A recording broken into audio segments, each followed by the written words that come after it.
Live from KSAT 12, the Nightbeat starts right now. Asking for help only to be attacked. The situation two women say they faced while being stranded on the side of the road. So you've got your stolen car back. You go to get it fixed only to hit another roadblock. How an increase in car thefts in our city causing a cascade of problems. Billed for anesthesia, one man says he never received. The proof that he's putting up to fight the charge when KSAT investigates. But first, we've got some late breaking news, a couple of late breaking news items as we come on the air. One man in critical condition tonight after being shot several times at an apartment complex. San Antonio police responding to the scene just before 9 this evening. It's on Bandera Road near Camino Villa, not far from the Bandera crossing. Now, police say the victim was shot twice in the chest, once in the head. He was taken to University Hospital. As for a suspect, police are still looking for that person. We'll be sure to keep you updated on this developing story, both on air and online. Also want to update you on what is happening in El Paso tonight. One person dead from a shooting at a mall, 3 others shot and injured. That's according to officials. And tonight, we do know that a suspect in this case is in custody. But here's the thing. Police do believe that there's a second suspect that they haven't found. 2 of the people who were wounded are now in critical condition, and investigators say that the motive for all this, that's still unclear. The shooting's location also eerie. It's at a mall that is adjacent to the Walmart where a mass shooting happened in 2019. Coming up later in our newscast, we're also going to give you an update on the latest mass shooting making headlines from Michigan State University. But let's come back here at home. Stranded only to be attacked by a stranger. 2 women say that they believe the man was a good Samaritan until they had to fight him off. Yeah, as the Night Team's John Paul Barajas explains, they are now trying to find that attacker. Doorbell video from early Sunday morning picks up faint screams moments after this man is seen walking out of frame. And seeing that shadow just kills me. Like, it hurts. Like, it's traumatizing. Julie Garcia and Rosie Zamora say the screams on that video belong to them. The woman told San Antonio police a man attacked them and tried kidnapping them when they had a flat tire. All I hear is a bloop, bloop, bloop, bloop, bloop, and I was like, The 2 women say they pulled over on the side of Highway 90 and were stranded for about 10 to 15 minutes trying to get a hold of friends. That's when the suspect, who was parked on Harriman Place, walked across this grass median to ask them if they needed help. When he was like, I got a jack, don't worry about it, like, then it went sideways. He attempted to try to help us again, and when I attempted to try, that's when he started like hitting me in the head. They explain the next few moments were a blur, but Garcia remembers being hit with a tire iron and the flashbacks of him just lunging to her, like what would have happened if I passed out. Garcia adds she was able to shove the suspect before he took off. Currently, she's still recovering from 2 lacerations to her head and a concussion. I'm thankful for her only because she saved my life, and I wouldn't know what I would do without her. Now they're going door to door, looking for additional video that can help SAPD make an arrest. My name is Julie Garcia. I was attacked right here on the side of the highway. So far, they've come up empty, but they say they're not giving up. You were comfortable doing this, that means you've done it before, and we're going to end it now. The women described their attacker to be a man in his 30s or 40s, about 5'3" in height. They say he spoke mostly Spanish and very little English. According to a police report we got, they described the suspect's vehicle as an older gold model Nissan. At Public Safety Headquarters, John Paul Barajas, KSAT 12 News. Thank you, John Paul. Unsuccessful. That's how the owner of Moses Rose's Hideout describes today's negotiation with the Texas General Land Office. That bar on East Houston Street sits within the footprint of a planned Alamo Visitor Center and Museum. The bar's owner is asking for a now undisclosed amount of money to be bought out of the property. A statement tonight from a city spokesperson says, quote, mediation was unsuccessful, but the Alamo project team is open to further discussion, end quote. With no agreement in place, there is still the threat of that eminent domain takeover of the property. All I can say is we will continue to fight. My family will continue to fight. Now, without the property, the Alamo Trust Board of Directors says that project would have to abandon a 4D theater, a recreation of the Woolworth lunch counter, and designs for the civil rights exhibit, along with an estimated $1.7 million loss of revenue. It's not just you. Vehicle break-ins are rising, and the victims of this crime have yet another problem, and that is that they can't find the car replacement parts that they need to get back on the road. Glass auto shop owners say that they can't keep up with the demand to replace car windows, and as the Night Team's Patty Santos explains, that's making things more expensive for everyone else. This is what Carolina Vargas sees out of her Kia's driver's side window. And I have to kind of do this bit so I can see out the window on the expressway and then re-saran wrap. Vargas says her car was among several broken into Monday morning in this Northside apartment complex. They didn't really steal much of anything either. They just ransacked the glove compartment in the center console and left. Getting a replacement hasn't been easy or cheap. The average price from other glass companies was anywhere between $215 and $340. This year's been nuts for break-ins. I mean, we've been in business since like 2017, and this is probably the most I've ever had to do tempered glass. Tanner Schaefer owns Omni Glass. He says continued COVID and shipment delays and a rise in break-ins are creating problems for customers, especially those who own Hyundais and Kias. Just a small sample of how big that problem is, the Bexar County Sheriff's Office says reports of stolen Kias jumped more than 500% in 2022 compared to the previous 2 years. But Schaefer says the demand for glass affects more than just Kia owners. I have a customer who's been broken. I've replaced his window like 5 times already because they're breaking into his truck to look for guns. And Stephanie, I spoke with a mechanic who tells me they're also having issues. The plastic part that goes around the steering wheel and also the starter switch, those parts are in back order from last summer. And so that's also contributing to the delays for some of these drivers to get back on the road. We'll send it back to you.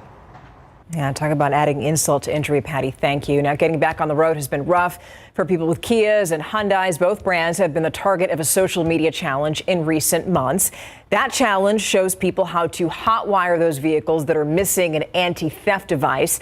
CNN reports that at least 2 major auto insurers, that's Progressive and State Farm, have refused to cover the older Kia and Hyundai models in some cities. However, both of those automakers say they started upgrading theft alarm software on eligible vehicles this week. Now, we have information on that new software right now that you can read on KSAT.com. And tomorrow, Texas Governor Greg Abbott will give his State of the State address. And for the second time in a row, he is going to give that address outside of the Austin city limits. The governor will be speaking in San Marcos. Traditionally, the governor uses the address to outline his emergency items or top priority agenda items for the legislative session, if you will. During today's KSAT Q&A, we spoke with Scott Braddock, the editor of the Quorum Report, who says what Abbott says tomorrow night may dictate what legislators actually focus on. If he does, I think what he's signaling to lawmakers is if y'all don't pass some piece of legislation on this during the regular session, well, then get ready for a long, hot summer in Austin, because we're going to be here talking about it during a special session or multiple special sessions. School vouchers, property taxes, probably going to be among the topics.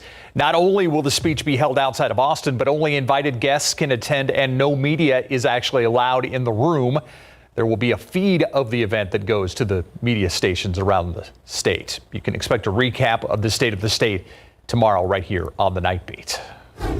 Now for a look at some of today's big headlines in your Nightbeat News Flash. Tonight, thousands gathering at a vigil in honor of the victims of Michigan State University. Just 2 days after a mass shooting on campus where 3 students were killed. MSU students are now allowed back on campus to get any belongings that they left when they were panicking and left that campus. And while some students are taking to Michigan's Capitol to call for reform and staging a sit-in, MSU police say that 43-year-old gunman who died from a self-inflicted gunshot wound had no affiliation to the university.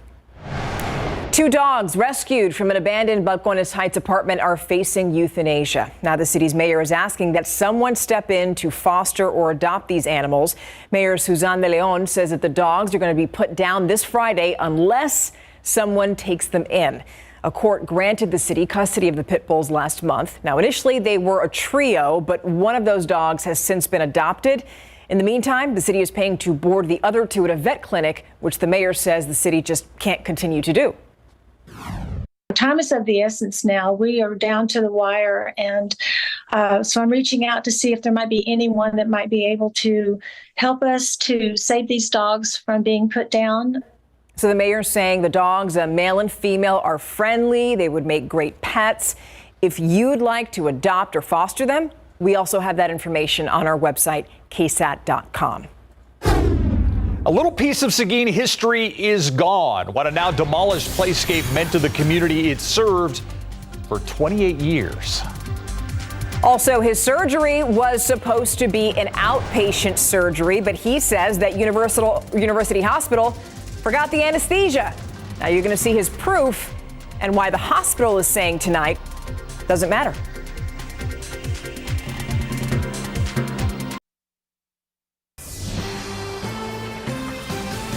A medical procedure with no sedation. One San Antonio man says he lived that nightmare scenario. Now, after he says the hospital failed to sedate him, he had his own drug test done showing that the powerful medicine wasn't in his system. KSAT Investigates Dylan Collier has more as the hospital now admits it fell short of this patient's expectations. I was shocked to find out or to realize that I remembered everything just perfectly. For University Health patient Ian Chase, that was not supposed to be the scenario. An outpatient procedure in late September at UHS's Robert B. Greene campus, according to its own records, called for Chase to receive twilight sedation, a cocktail of midazolam and the highly potent fentanyl. But well into the visit, Chase says he did not feel the effects of the drugs. When I never had that moment where I either felt loopy or had any time loss or anything like that, it was clear to me that that had not been done. What should have been pain-free fogginess was actually abdominal discomfort and alertness. After Chase's discharge nurse was adamant that he had been given anesthesia, he decided to take action. Within hours of being released, Chase took an at-home drug test, which showed he had neither opiates or benzodiazepines in his system. Chase then came to this far north side lab and forked over hundreds of dollars for a formal drug screening. It too came back negative for both types of substances. Chase's attorney sent the hospital a demand letter in October detailing the, quote, negligent treatment and seeking a resolution between both sides. Chase says UHS didn't budge and has continued to try and collect payment of nearly $1,000 for the anesthesia that never was. I feel like I have no recourse. I mean, I wouldn't be sitting in front of you if I had brought this to their attention and they had addressed it. They had a chance to do the right thing, and so far they haven't. Exactly, and continue to bill us, continue to... The proof is, irrefutable. It appears University Health has now softened its approach. In a statement, a UHS spokeswoman told KSAT, quote, clearly we did not meet Mr. Chase's expectations in this situation. We will absolutely continue to work with him to reassure him of our commitment to safe, high quality, and compassionate care. For KSAT Investigates, I'm Dylan Collier. Now, a demand letter from a lawyer is often a precursor to a lawsuit, but Chase and his family said their preference is for University Health to toss out the bill for the anesthesia and at the very least cover the cost of the lab screening that showed those drugs were not administered to him.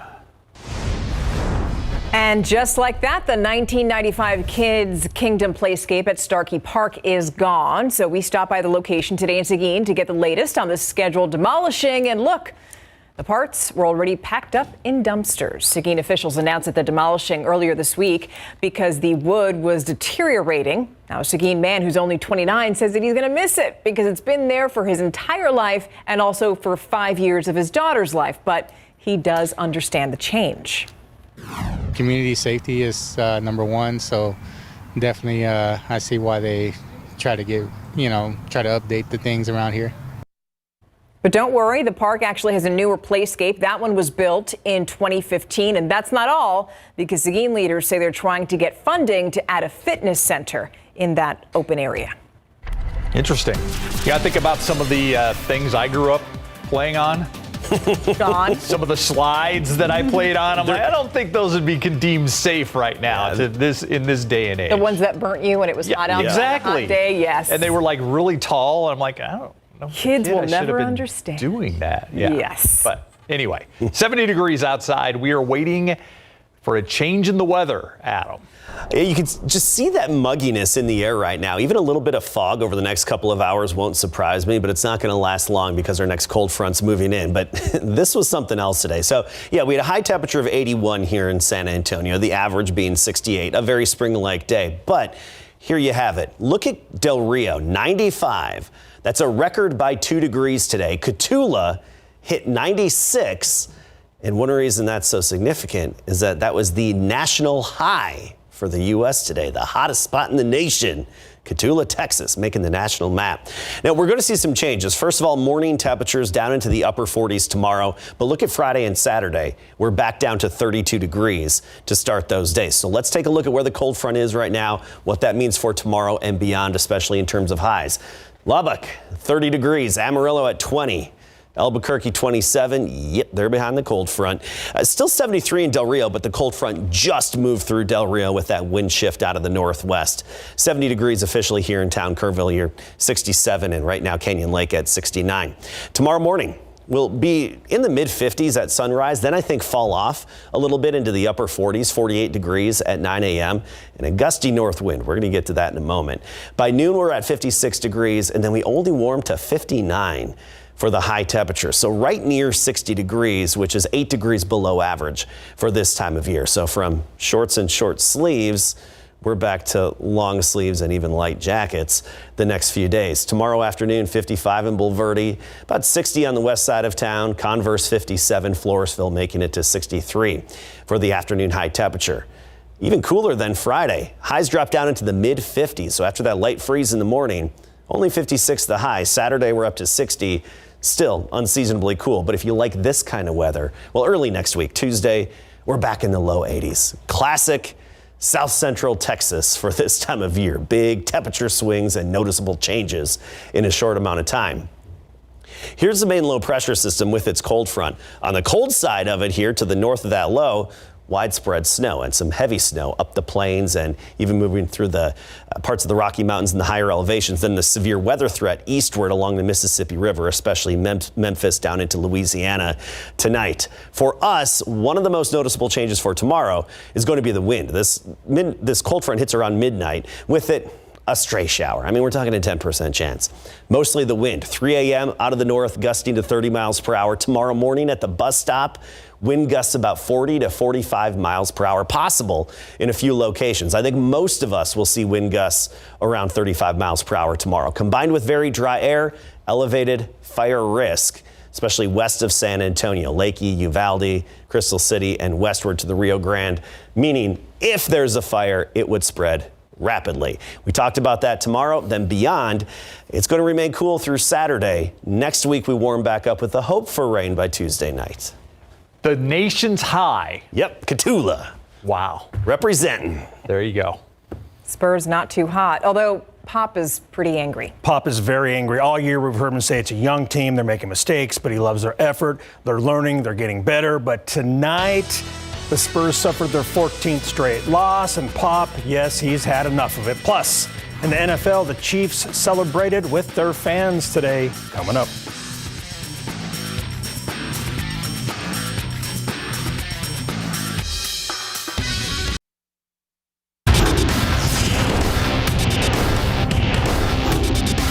The AFC West said we were rebuilding. I'm gonna be honest with you, I don't know what rebuilding means. In our rebuilding year, we're world champs. We're world champs. Patrick Mahomes and the Chiefs held their championship parade today in Big Board Sports. The Spurs closed out the first part of the rodeo road trip at the Charlotte Hornets tonight. First hoop, it's a pretty one. Zach Collins goes bounce pass to Malachi Branham for a sweet reverse layup, and it's 2-0 Spurs. Cue up Branham again, this time for three, and the Spurs lead 11-3. It's good. Spurs down one now. 5 seconds to go. Devontae Graham from downtown, and this game is tied at 32-all. Second quarter, Spurs playing from behind when Branham knocks down another triple, tying this contest at 44-all. Now, later in the quarter, Jeremy Sohan gets into a little dust-up with Dennis Smith Jr. The Rook will not back down. Charlotte led 60-57 at halftime. Third quarter now, Smith Jr. races back for a slam dunk, and Pop calls a full timeout just 16 seconds into the quarter. He's not happy. Later on, Sohan with the ball. He spins, shoots, misses, grabs a rebound, and gets the putback bucket.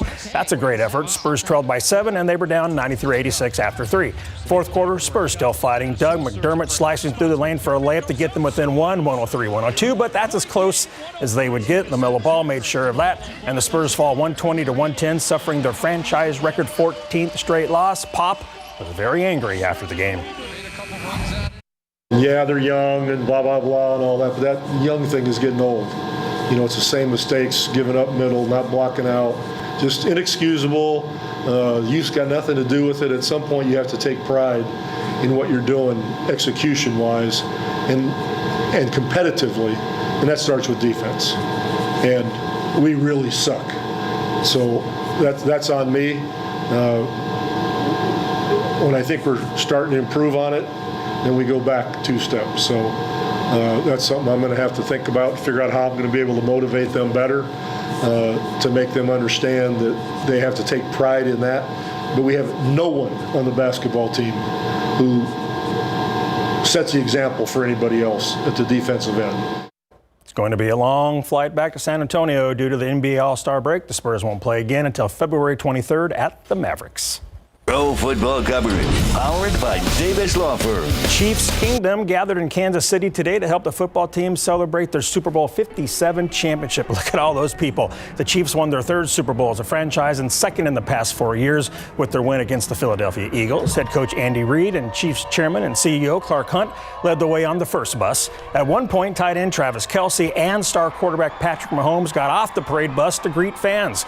Mahomes was wearing a WWE championship belt. A reported 800,000 plus lined the streets to greet the champs. The parade stopped at Union Station, where Kelce and Mahomes got the crowd all fired up. This was the best season of my life. I owe it to you guys. I owe it to the guys on this stage. I owe it to everybody in Chiefs Kingdom and the organization that we've been able to create. Everybody's asking, this is a dynasty. It's been a dynasty. I just want to let y'all know that this is just the beginning. We ain't done yet. So I'll make sure to hit y'all back next year, and I hope the crowd's the same. Appreciate y'all. Let's go, baby. Of course, Mama Kelce joined her son Travis at the parade, and they might be doing it again next year because the Chiefs are the faves at 5-1 to win Super Bowl 58 next season in Las Vegas. Nothing but Bulls after the break. The focus is on us. That's what the coaches have been preaching, all week and throughout the camp. We don't know exactly what we're going to get, this Sunday coming up. So at the end of the day, we just got to focus on what we're doing and then adjust when we get in the game when we need to. That's Brahma's starting quarterback Jack Cohn, and facing a team they haven't seen on tape. Well, St. Louis is in the same boat Sunday, 2 p.m. when they play San Antonio at the Alamo Dome to help kick off the new XFL season. Now to the real-life Bulls at the San Antonio Stock Show and Rodeo. Here's Jared Parsonage getting thrown off of Dirty Mike, and Dirty Mike almost spears that cowboy in the backside. The bullfighter stepped in to keep him safe. Wow. Here's the best ride of the night. Tristan Hutchings on board Alpine Fertilizer, and this one is going the distance, 8 seconds, and Hutchings sticks his landing as well. Job well done. That's an 86 for the win, beating out Dawson's Sticky Gleaves, who scored an 81 on Wildside. That's one of my favorite nicknames from the rodeo. Sticky. Yeah, he won last night. Yeah. Not tonight, though. Great name. Yep. For a bull rider. I have to tell you, every time I see this, it gives me a lot of anxiety. Yeah, same here. All right. Thank you. We'll be right back after this. Hope you had a great Wednesday. That does it for the Nightbeat. And don't forget to bundle up tomorrow. We'll see you. Have a wonderful night. GMSA starts at 4:30. Good night.